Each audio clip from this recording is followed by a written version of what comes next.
Okay, this is video number 9 about Kouri Richins and the trial that's happening in Utah. She is accused of murdering her husband by slipping fentanyl into a cocktail that she mixed for him, and then he died, and she's being accused of poisoning him.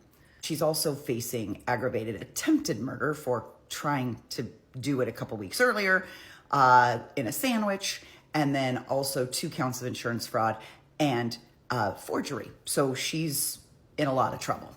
I was away on business last week and really super busy, so I didn't have a chance to really keep up with the trial. And toward the end of the week, I think there was quite a few things I missed. So I'm going to give a quick recap of some of the witnesses from last week. I don't think this is in any particular order. I'm just going to kind of go through and give my opinions of them because you know this. You know that I'm not giving you day-to-day, minute-to-minute, recaps. I'm, drinking a cup of coffee and talking shit, and that's just what I do here.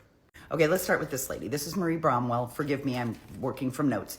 She is a divorce attorney. And by the way, she's a kind of a general attorney, right? She does a lot of other work, but she testifies that Kouri came to see her once, and then they emailed a few times, and Kouri retained her. So Kouri did pay a retainer for her services.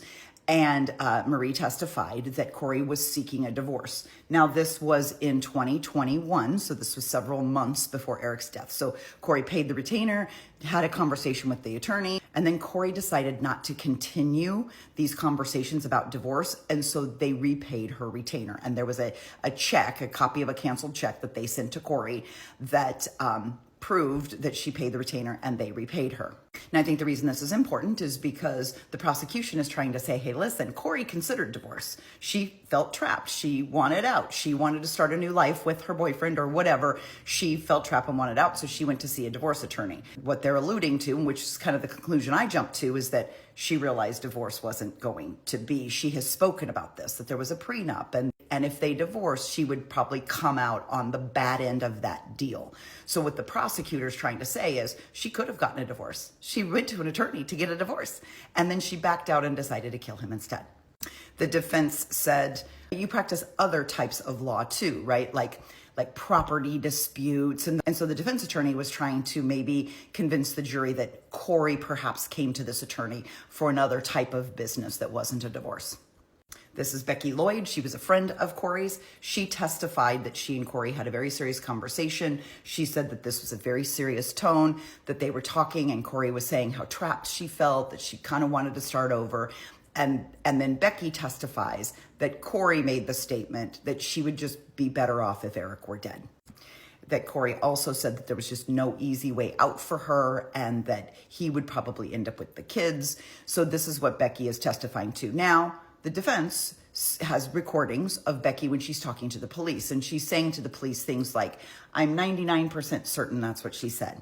Like, if you put me up on the stand, I could say that's what she'd say, but I believe that's what she said. So Becky is kind of, when she was talking to the police, she was like, I really do believe this is what she said.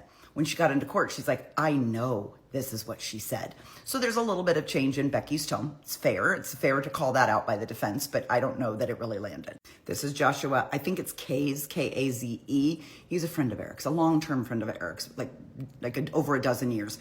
And he testifies that Eric was not a drug user, In fact, he received a call from Eric after the Valentine's Day attempt where Eric ate a sandwich. He felt it. Police are saying that sandwich was probably laced with something. It made Eric very, very sick. But Joshua said he got a call from Eric, and Eric was not even close to being himself. Eric was really down. His spirits were, he said, somber more than once. He said he was very serious. He was very sincere. This was not the normal Eric. The prosecution cleared up a couple things. So he asked Joshua, did you ask if Eric was okay now? And Eric said, yes, I'm okay now. Joshua asked, did you go to the hospital? And then he asked Eric, well, what are you going to do about it? So there sounds like there was some conversation where Eric, the reality was hitting Eric that perhaps Kouri was maybe dangerous to him. Joshua said he told his wife about his conversation with Eric, and then he went and told 2 of their mutual friends, 2 of his and Eric's mutual friends, about the conversation as well. And everybody thought that was really unusual for Eric to be that somber and that serious about what was happening. This is Allie, I think her last name's Staking. She testified about a trip to Hawaii that they all took, and she talks about how Eric put THC gummies in Kouri's suitcase and had her carry them as a joke, and Kouri found out and got really mad. Again, we're back to talking about the fucking THC gummies. I'm so over this, but anyway, she was asked if she took THC gummies on that trip, and she said no, but that Kouri had taken one and it made her really, really sick. So she told Allie that there was something wrong with those gummies and not to take them. But Allie didn't testify. Nobody asked Allie, like, did she tell Eric not to take them? Because if they're bad gummies or they're laced with something and you warn your friend, don't take them, don't take them, why would you let your husband take them?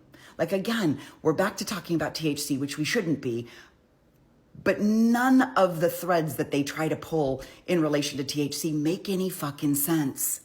And this is Chelsea Barney. If there's one witness, oh my God, this poor woman, she saved $45,000 in tips. It was her life savings.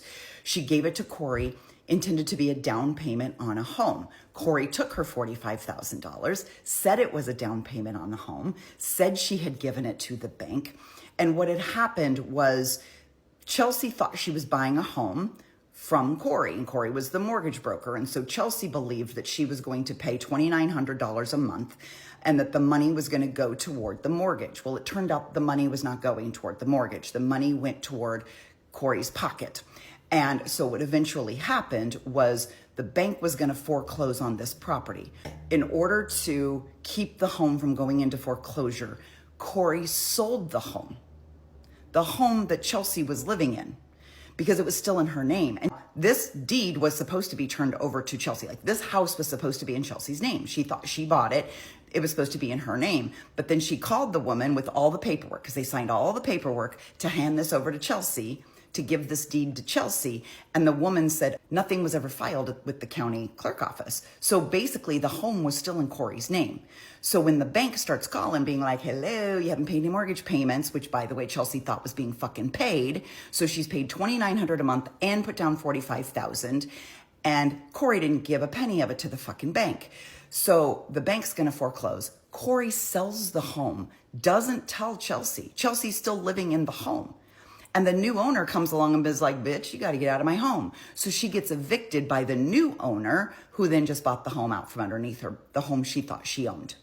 So this woman, her husband, and her kids are all tossed out in the street by her very best friend, Kouri Richins. Okay, I think we're caught up, but trial back in session today. Come back for more.